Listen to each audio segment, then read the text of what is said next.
दोस्तों, नमस्कार। दोस्तों, आज हम लोग कक्षा 8 की पाठ्य पुस्तिका मल्हार की पाठ 9, जिसमें एक बहुत ही सुंदर सी कविता है जिसका शीर्षक है आदमी का अनुपात। दोस्तों, आज हम लोग इस कविता को पढ़ेंगे।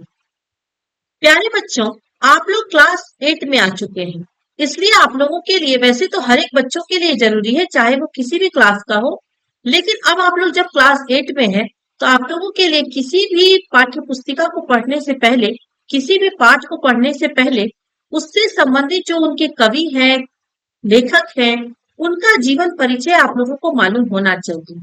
ये आपके परीक्षा के दृष्टिकोण से भी महत्वपूर्ण है और उनके द्वारा रचित काव्य को, उनके द्वारा रचित कहानियों को, निबंध को, उन सबको समझने के लिए ये पहले बहुत जरूरी है कि आप पहले उनके रचनाकार को समझें। तो दोस्तों, गिरजा कुमार माथुर जी का जन्म हुआ था 22 अगस्त 1919 ईस्वी में मध्य प्रदेश को।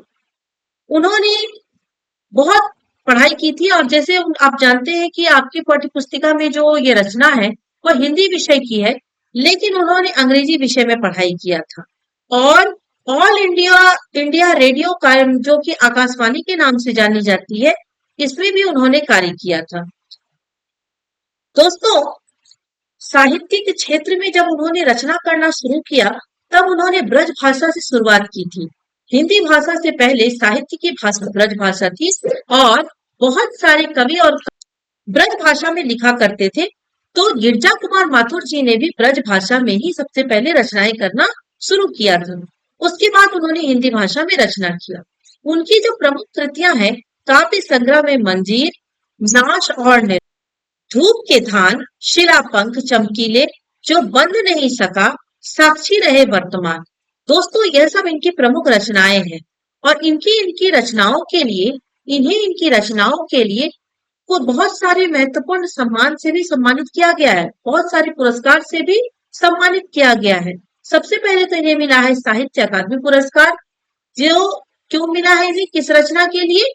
तो इनके काव्य संग्रह मैं वक्त के हूँ सामने के लिए इन्हें मिला है। दूसरा है शलाका सम्मान, जो इन्हें हिंदी अकादमी दिल्ली द्वारा सर्वोच्च सम्मान इन्हें पुरस्कृत किया गया है।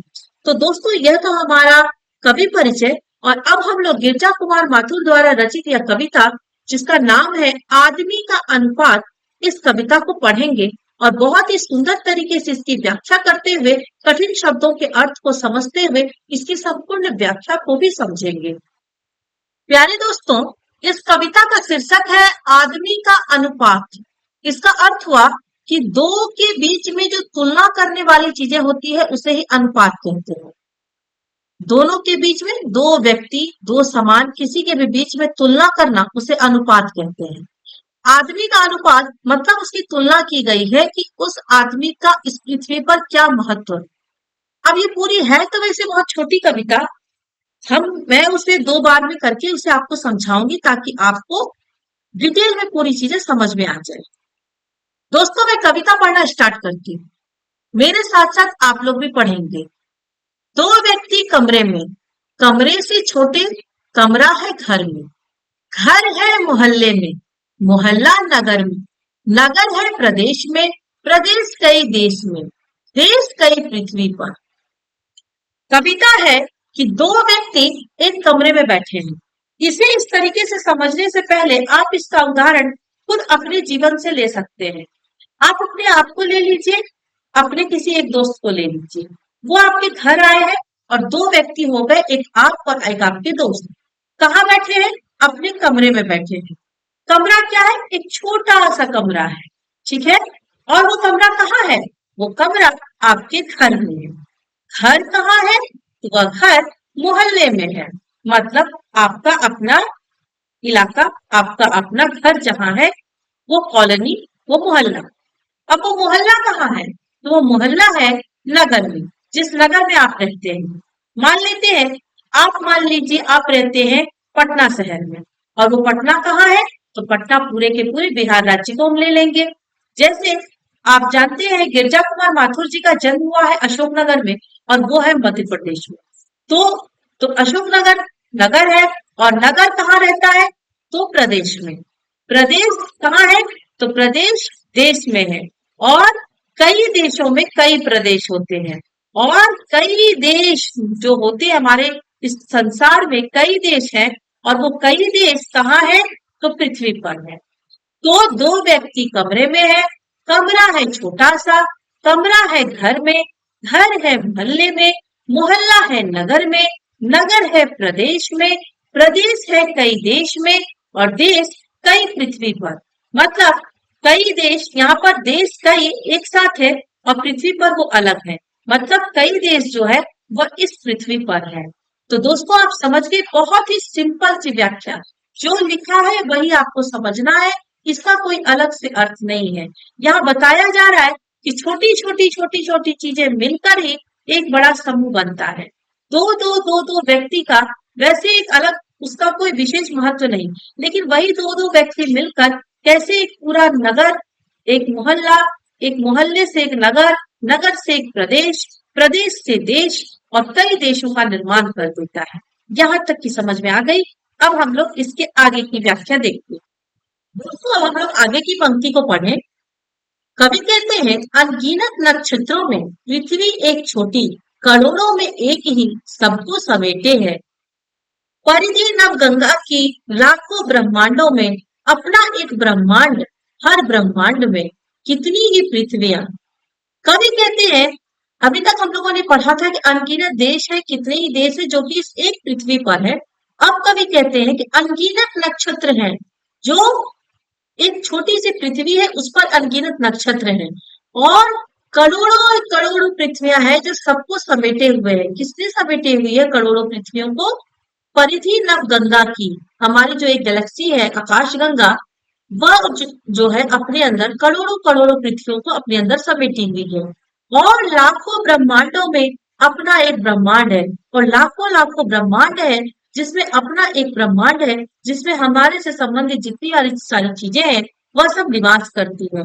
और हर ब्रह्मांड में कितनी ही पृथ्वियां हैं और कितनी ही ब्रह्मांड है जिसमें कितनी ही पृथ्वियां निवास करती है। तो दोस्तों कवि ने बहुत बेहतर तरीके से समझाया है कि एक छोटी से छोटी चीजें मिलकर कितने सारे समूह बनाकर और एक ऐसी ऐसी जगह पर निवास करती है।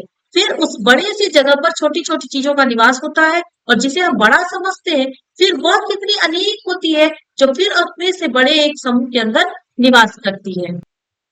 कवि कहते हैं, कितनी ही भूमियां, कितनी ही सृष्टियां, कि इस ब्रह्मांड में इस जितने भी अनगिनत ब्रह्मांड है, अनगिनत पृथ्वियां हैं, उसमें ना जाने कितनी ही भूमियां हैं, कितनी ही सृष्टियां हैं, कितनी ही संसार है।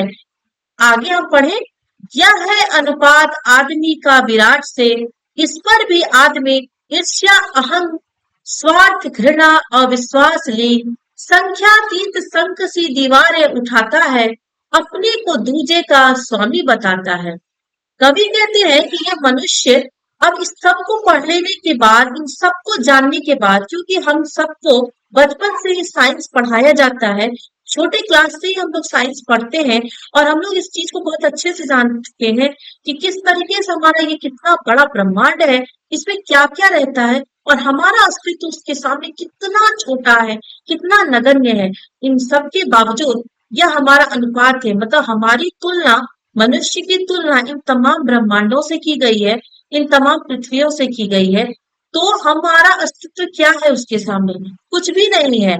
और आदमी का विराट से, मतलब आदमी का जो ये पूरा स्वरूप है, उसके सामने इस ब्रह्मांड को यदि रखा जाए, हम लोग कहाँ रहेंगे? हमारा क्या अस्तित्व रहेगा? हम उसके सामने कुछ भी नहीं है। और इस पर भी आदमी के अंदर क्या क्या है?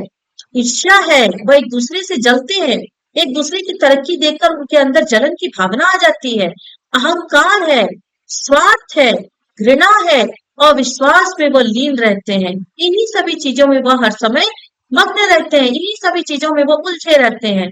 संख्यातीत संख्य, मतलब असंख्य असंख्य सी दीवारें वो अपने अंदर उठाता है। कौन, किस चीज की दीवारें? ईर्ष्या की, अहंकार की, स्वार्थ की, घृणा की और विश्वास की, इन सब की दीवारें वो अपने अंदर उठाता है और अपने को दूजे का स्वामी बताता है। और हर समय यह मनुष्य अपने को दूसरों का स्वामी बताते रहता है, अपने को हर समय दूसरे का स्वामी बनाने पर वह लगा रहता है। और सबसे इम्पोर्टेंट बात तो कवि ने यहाँ कहा है कि देशों की कौन कहे, एक कमरे में दो दुनिया रचाता है। गिरजा कुमार माथुर जी कहते हैं कि देशों की बात हम ना कहें, देशों की बातों को यदि हम छोड़ दें, तो मनुष्य इतना शहरीकरण के कारण उसके घर इतने छोटे हो चुके हैं, एक एक कमरे वाले घर में वो रहते हैं। और एक एक कमरे में मान लेते हैं किसी घर में दो कमरा है, तो दो परिवार वहां पर निवास करता है, एक अलग कमरे में, एक अलग कमरे में, और उसी छोटे छोटे कमरे में वो अपनी दुनिया रचाता है। वो अपने आप को इतना बड़ा मान लेता है, इतना बड़ा तो समझने लगता है कि वो अपने सामने सबको छोटा समझने लगता है। देशों की कौन कहे, एक एक कमरे में ही लोग अपनी दुनिया बसाने लग जाते हैं। उसे ये पता ही नहीं है कि उसका अस्तित्व इस ब्रह्मांड के सामने कितना छोटा है। ये जो हमारी सृष्टि है, पूरा ब्रह्मांड है, गैलेक्सी है, इन सबके सामने यदि हम अपने आप को आके, तो हम एक दशमलव के बराबर पर भी नहीं है। दशमलव दशमलव का भी यदि 1000 टुकड़ा किया जाए, तो हम लोग उसकी भी तुलना नहीं कर सकते, उसके बराबर पर भी नहीं आ सकते हैं। बावजूद इसके हम लोगों के अंदर दिन प्रतिदिन अहंकार, ईर्ष्या, घृणा, ये सब बढ़ता चला जा रहा है, और हम लोग मात्र एक कमरे में अपनी दुनिया बसाकर उसमें ही मग्न रहते हैं। तो दोस्तों, आज की हमारी ये कविता, आज का हमारा ये पाठ 9, आदमी का अनुपात, यहाँ समाप्त हुआ।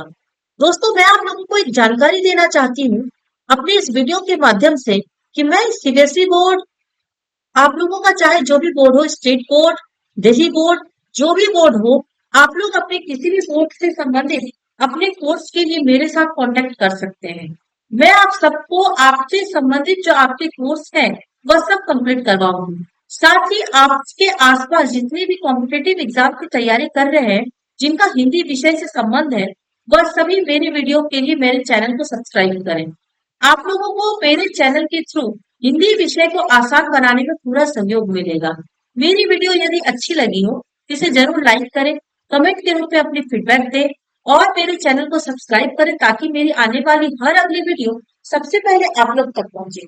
आप लोग चाहे बिहार बोर्ड के हो, यूपी बोर्ड के हो, एमपी बोर्ड के हो, राजस्थान बोर्ड के हो, सीबीएसई बोर्ड, दिल्ली बोर्ड, जिस भी बोर्ड के हैं, आपके अपने कोर्स के लिए आप लोग मेरे साथ कांटेक्ट कर सकते हैं, और मैं आपके हर एक सिलेबस को पूरा करवाने में पूरी गारंटी देती हूँ।